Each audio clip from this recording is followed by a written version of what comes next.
In recent history, the world of racketeering has been associated with the college admission scandal, 6ix9ine, R. Kelly, Casanova, and even Donald Trump. But they all engaged in vastly different acts, from cheating to get into college to gang activities, sex crimes, and financial fraud. Yet they're all accused of committing the same crime. How can that be? Well, welcome to the wide world of racketeering. And everybody has heard of racketeering, but most people don't really understand exactly what it entails. Hell, most attorneys don't understand the area of law. So, racketeering, what is it and how do you go about it? Well, you're about to find out.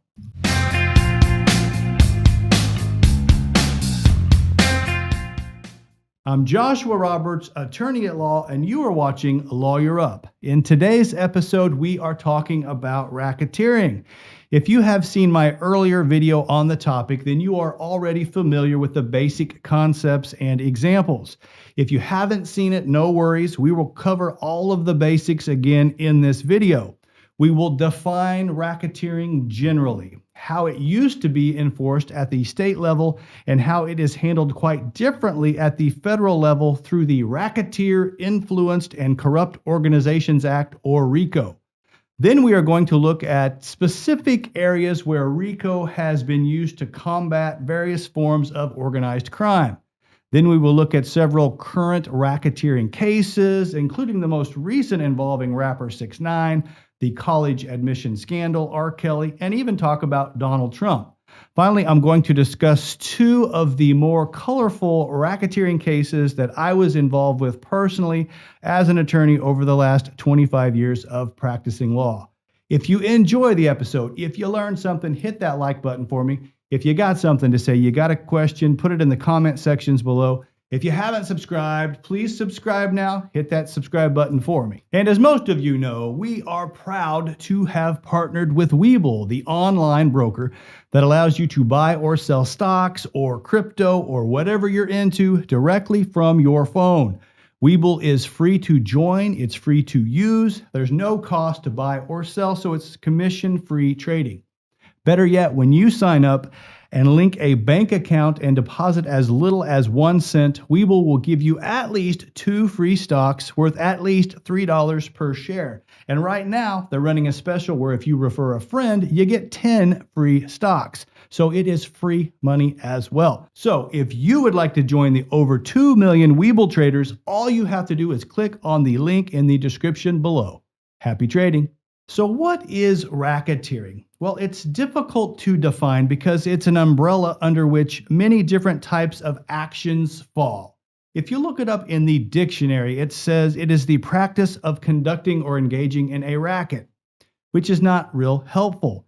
If you look up the word racket, the dictionary definition says it is a fraudulent or illegal scam that is repeated as part of an organized or systemic criminal operation. So a racket is a repeated scam. You've probably heard the phrase used to say, well, that's a racket. And when I think about that, I think about movie refreshments. Now that's a legal racket, but man, they've got a captive audience and they want to charge me $18 for a little bag of corn and to quench my thirst. I'm like, man, that's a racket. And while the movie popcorn is a legal racket, an illegal racket is a repeated scam. Now, if you scam somebody once, you've committed the basic crime, theft or whatever. But if you do it repeatedly, more than once, then it can move up to being a racketeering offense. So when we look at racketeering historically, these scams traditionally fell into one of 3 major categories. Number 1 was the category where perpetrators would fraudulently offer a good or a service that they had no plans to actually deliver. The example I use is the contractor racket. Now, I live in southwest Missouri. We have tornadoes, and they come through on occasion. They damage homes, sometimes several homes, and there's always a rush to get these rebuilt. And sometimes unscrupulous contractors will descend upon the area and they'll get involved and they'll give a bid on repairing the house. They'll get the insurance check and then they are gone. These individuals are engaged in a racket because they never had any intention of performing the service that they offered to these homeowners. The second area is where these people will fraudulently offer a good or a service to solve a non-existent problem. Example, the IRS call racket. They call you and they say, hey, you owe the government money. And if you don't pay us right now, we're going to send somebody over to arrest you. And you're like, I didn't even know I owe the IRS any money. Well, you don't. It's a scam. You don't actually owe the IRS anything. So they are purporting to solve a problem that doesn't actually exist. And the third area of scams is where these perpetrators will offer a good or a service to solve a problem that would not exist without the perpetrator. The example is the protection racket. And the classic illustration is that you have a mom and pop business. Maybe they sell flowers or whatever. And a guy comes in and he says, hey, you guys need security for your business. You need to pay me $200 a week to provide, security. And they're like, well, we've never had a problem before, so we don't really think we need security. And the goon says, well, somebody could knock your cash register off on the floor or smash the glass here. And when they say, well, we've never had that issue, then the guy knocks the cash register off on the floor and smashes the glass and says, well, see, there you go. You need to pay me for security. So in this instance, the perpetrator is offering a good or service to solve a problem that would not exist, but for that particular perpetrator. So several states had racketeering laws that generally prohibited one of those three types of scams that I just discussed. And their biggest flaw was that they could only convict the person perpetrating the scam, not the higher-ups that were orchestrating or ordering them.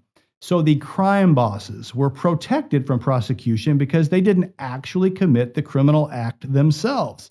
And this goes all the way back to organized crime in the United States during Prohibition in the 20s and the 30s, with entities like the Teamsters Union and the Chicago Crime Syndicate.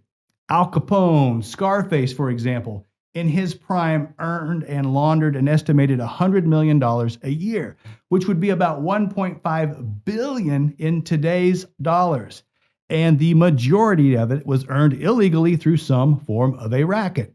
Now, Capone got busted and was sent to Alcatraz, but not for ordering hits, not for ordering murders or his organized crime, but for tax evasion. And all that money that he made by racketeering, well, the feds could not touch it. So over the next several decades, criminals just followed Capone's playbook, and organized crime expanded to such a broad scale that it brought the subject matter front and center with law enforcement in the United States. And the response was federal legislation in 1970 to make racketeering illegal at the federal level, specifically RICO, the Racketeer Influenced and Corrupt Organizations Act, which was specifically designed to take down the leaders of organized crime. So RICO is a dynamic statute which vastly expanded the scope of racketeering prosecutions. The statute did three major things. Number one, it closed the crime boss loophole. Number two, it expanded the scope to include more than just scams, but to 35 underlying or predicate offenses that allowed prosecutors a great deal more power against organized criminal activity. And number three, it provided a civil remedy to victims of racketeering. So let's talk about each one of those in a little more detail. Number one, it closed the crime boss loophole. Now, the provisions closed this perceived loophole that allowed a person who instructed someone else to do, for example, say murder, to be exempt from prosecution. The guy could say, well, I didn't pull the trigger, so I didn't murder anybody. Well, it doesn't work that way under RICO. Everybody involved in the racketeering conspiracy is responsible for every other act of every other co-conspirator.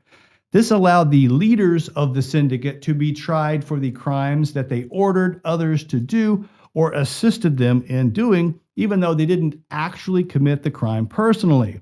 And this is the conspiracy concept you see a lot at the federal level. If you are part of a conspiracy or a group, you're responsible for any and all actions of each and every other member of that group. So if you're in for a penny, you're in for a pound. And the concept works well in racketeering cases to get the boss for the actions of the goons in the community committing these criminal acts. But the reverse is also true. The guys at the bottom of the food chain are responsible for everything that the kingpin does. So, for example, in a federal drug conspiracy case, the street level vendor is on the hook for everything that the drug kingpin does, which can lead to some ridiculously long sentences for some small time crooks. But that is a discussion for another day. Now, the second thing that RICO did was enact these predicate offenses, which vastly expanded the scope of prosecution beyond just the 3 scams that we discussed earlier. Now there are a whole bunch of criminal activities that can be prosecuted under the law, as RICO expanded the meaning of racketeering activity to include the violation of any state or federal law against, and here's the list, there's a bunch of them: murder, kidnapping, extortion, arson, robbery, bribery, child pornography, counterfeiting, theft, embezzlement, fraud, obstruction of justice, illegal gambling, money laundering, drug trafficking, human trafficking, illegal alien trafficking, and any act of terrorism, among others. There are some other minor ones that are thrown in there, but a total of 35 crimes are enumerated, and you just heard about the big ones. So if a prosecutor can fit the criminal activity into any one of those boxes, it can be prosecuted under RICO. Now, when you look at the elements of a RICO violation, it's pretty simple. Number one is that you commit one of those predicate offenses, and there's 35 of them. And number two is that you repeat the act. So you have to do it twice. And it's twice in a 10-year period. So it's very broad in its enforcement. If you do it once, it's the underlying crime. If you do it twice, it could be elevated to a RICO violation. For example, you got a chop shop. If you steal a car, that's grand theft auto. You do it again, you got grand theft auto and a potential racketeering charge. And the punishment for violation of this statute is a fine and up to 20 years in the Bureau of Prisons per count. And you also forfeit all of the illegally gained monies. In addition, there is also a violent crimes in aid of racketeering statute that enhances punishment for murder, kidnapping, and assault, and where a defendant can be sentenced up to life in prison or even get the death penalty for a murder. So let's look at some general examples of how federal prosecutors have used RICO and these predicate offenses to go after various areas of organized crime. They have gone after protection rackets as a form of extortion, fencing rackets, which generally will resell stolen goods. These are your dirty pawn shops under theft. The numbers rackets under illegal gambling operations. You've got your theft rackets. These are robbery, identity theft, auto theft. These are your chop shops, art theft, even organized shoplifting have been prosecuted under the theft rackets. Fraud and embezzlement rackets. And these are your credit card and your check fraud where you steal those things and sell the info. Healthcare fraud, where you have an office that charges, say, Medicare or Medicaid for services that were not issued. Insurance fraud, where people fake auto accidents and injuries. And mortgage fraud, where people falsify their income to get bigger loans. We've got the academic rackets, and this is where you have people come in and they do work or they complete tests for athletes sometimes. And of course, we have the big college admission scandal, which we will talk about more here in a minute. There are the trafficking rackets, where they traffic drugs or arms or humans or booze or cigarettes. You've got your computer crimes, the virus, where they infect your computer with a virus and then demand money in order to release it. Counterfeit money operations, prostitution rings, and of course, you've got your violent crimes rackets. That's your kidnapping and ransom rings, contract killings, and murder for hire services. Those are all areas where the RICO statute has been used to combat organized crime in the United States. Now, some of the less obvious areas of prosecution have been with organized witness tampering and intimidation.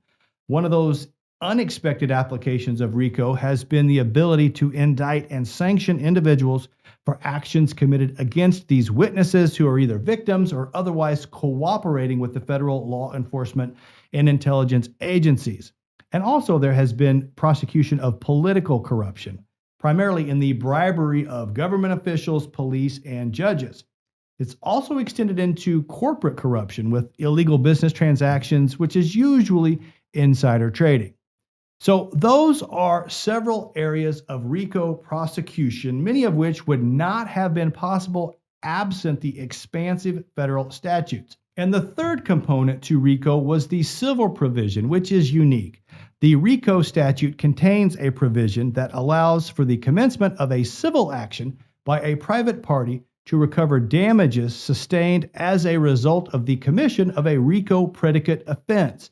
And the kicker is you get treble damages. That's triple damages. So if a contractor ripped you off after your home was damaged by a tornado and you gave him $20,000 and he rode off into the sunset, you could sue him and recover $60,000 or triple the amount of your actual damages. So you can go to prison in the criminal context and have to pay triple damages in the civil context for committing a RICO violation.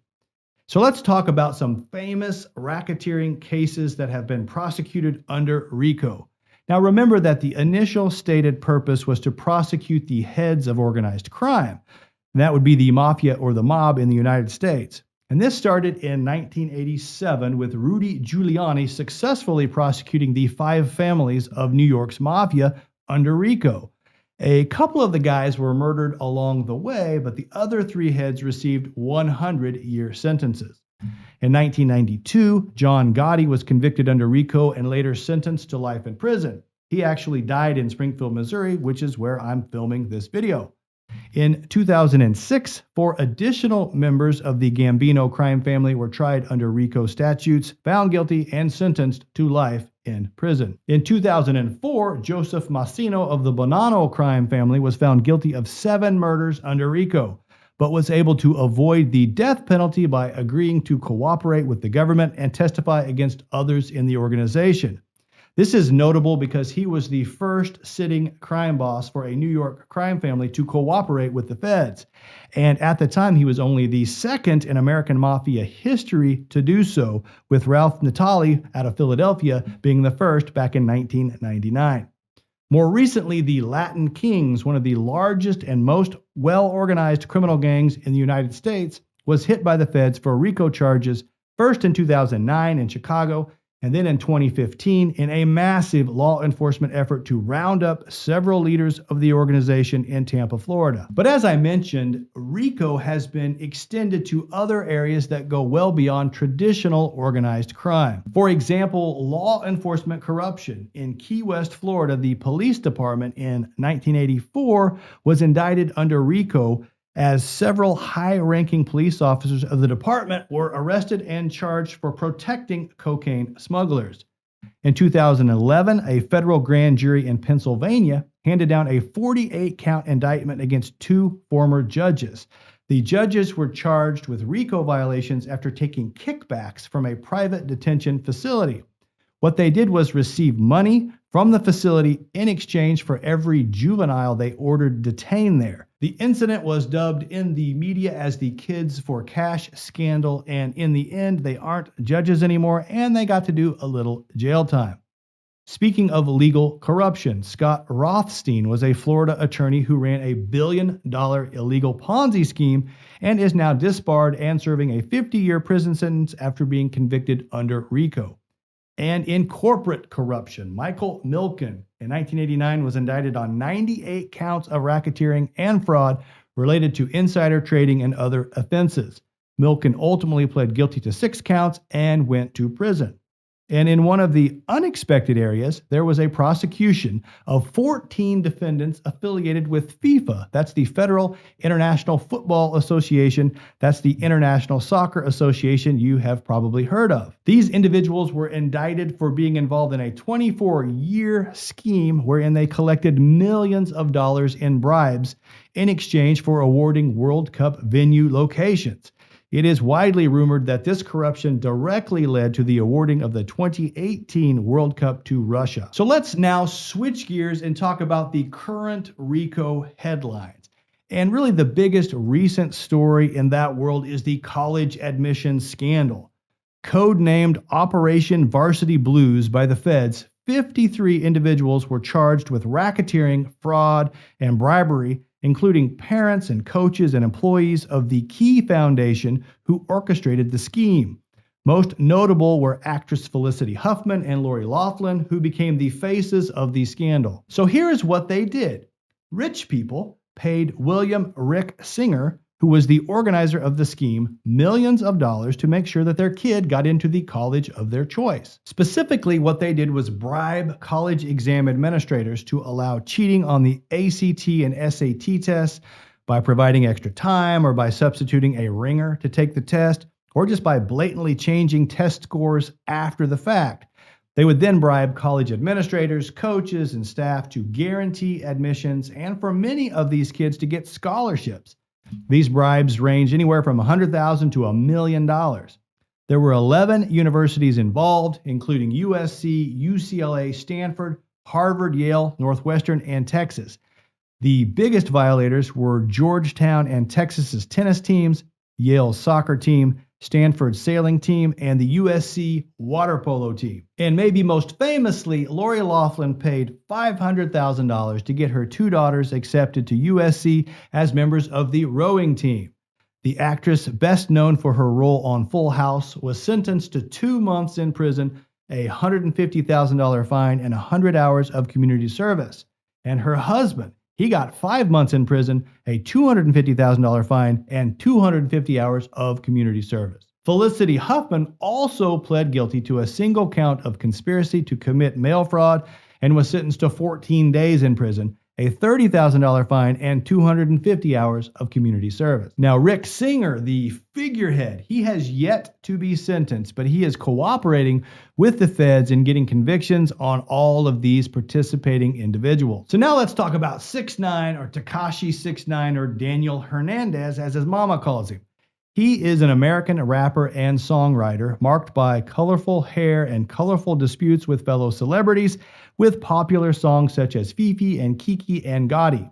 He was arrested in 2018 on racketeering, weapons, and drug charges in connection with activities with the Nine Trey gang, a particularly violent sect of the Bloods. In 2019, he pled guilty to paying Kentia Kudabi McKenzie $20,000 to shoot Chief Keef, which he attempted to do outside of a hotel in New York City. Keef would be unharmed. 6ix9ine also agreed to testify against other Nine Trey gang members in exchange for a 2-year jail sentence, but he was released to house arrest in April of 2020 amid COVID fears affecting his asthma. Once he was at home, he promptly recorded Gooba, which broke records for the most views of a hip-hop video in the first 24 hours. Since that time, major figures in hip-hop have condemned him for his role as a witness in the Nine Trey gangsters' trial. And what about R. Kelly? R. Kelly was convicted of racketeering in 2021 in a federal case in New York, with the underlying acts or the predicate offenses including sexual exploitation of a child, kidnapping, bribery, and sex trafficking. He was also found guilty of violations of the Mann Act, which is a sex trafficking law. That case is set for sentencing on May 4th of 2022, and you can expect a hefty sentence to come out of that case. You may have heard about the case against Casanova. Federal racketeering charges are also pending against Caswell Sr., known professionally as Casanova, an American rapper, who is alleged to be a leader within the untouchable Gorilla Stone Nation gang. He was among 18 alleged members of the gang charged in connection with various racketeering, murder, narcotics, firearms, and fraud offenses.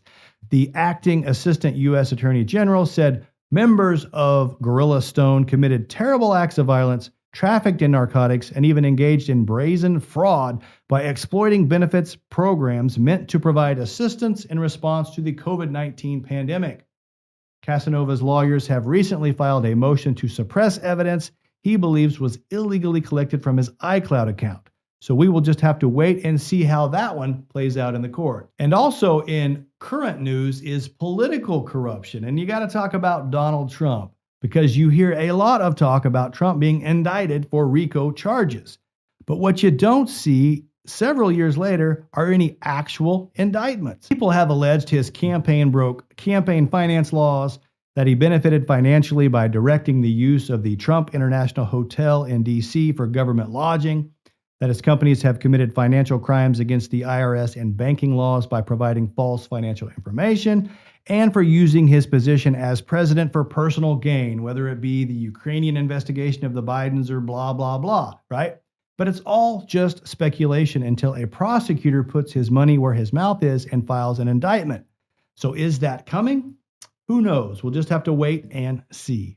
But the freshest indictment is of Michael Madigan. He is an attorney and former Speaker of the Illinois House who was charged with racketeering in March of 2022 after the feds raided his home. He had been the longest-serving state Speaker of the House in modern U.S. history, but he was indicted in a bribery scheme with ComEd, which is Illinois' largest utility provider, who provided money and jobs and contracts in exchange for favorable regulatory rules regarding the utility company. And last but not least, let's talk about some of my personal experiences in racketeering cases. Now, I've handled several cases that involve racketeering charges, but there are two that stand out in my mind. And I'm not compromising any attorney-client confidentiality. These both went to jury trials. It's all public record. You could get the transcript and read all of the testimony if you wanted. One of the cases involved a credit card racket where the perpetrators simply stole mail. And this was about 15 years ago, before online bill payment was big. And as it turns out, people don't check their mailbox all that often, and certainly not every day. So this group just went out en masse and they stole mail in the middle of the night out of all of the mailboxes of various neighborhoods. So what they would do is they would get all this mail and they would just sort through it later. And they were looking for credit card bills. From there, they would take the credit card statements and they would use it to make purchases, or if the info was incomplete, they would use the change of address forms included in the credit card statement to reroute the account address. Then they would report the credit card lost or stolen and ask for a new one to be mailed directly to them. And this was in 2007 or so there were a lot less fraud alerts available at that time. This group racked up an almost $1 million figure in fraudulent charges over 2.5 years. But in the end, the feds seized all of their money, all of the property, and they went to prison. The second case was a Medicaid billing racket where a medical office was billing for clients it did not see and for medical devices that it was not using. And how they got busted was in billing for this medical device. Specifically, they billed the government for a prosthetic piece that fits into a person's mouth to block a cleft palate hole that's in the upper roof of that individual's mouth. This is obviously a custom piece that would have to be created depending upon the size and the location of the hole in the roof of the patient's mouth. So issuing that device would get a $750 reimbursement from the government. So that's what they were billing for, when what they were actually doing was just giving every patient a little rubber mouthpiece, kind of like what you wear in football to combat teeth grinding. And these things cost almost nothing. So you have the patients come in, you send everybody home with a mouthpiece, and then you bill the government for the prosthetic device that you didn't use. And they made lots of money. But what did them in was a statewide Medicaid audit that revealed that in the entire state of Missouri, other than that particular office, that prosthetic piece had only been billed 17 times in a 3-year period. My client's office, they had billed it almost 3,000 times. Whoopsies. And some otherwise fairly nice people got to go to prison. So that is the crash course into the world of racketeering. I hope you enjoyed this episode. If you did, do me a favor and hit that like button for me. If you got something to say, put it in the comment section below. And if you haven't subscribed, what are you waiting for? Smash that subscribe button right now. My name is Joshua Roberts, attorney at law, and you've been watching Lawyer Up. Send lawyers, guns, and money.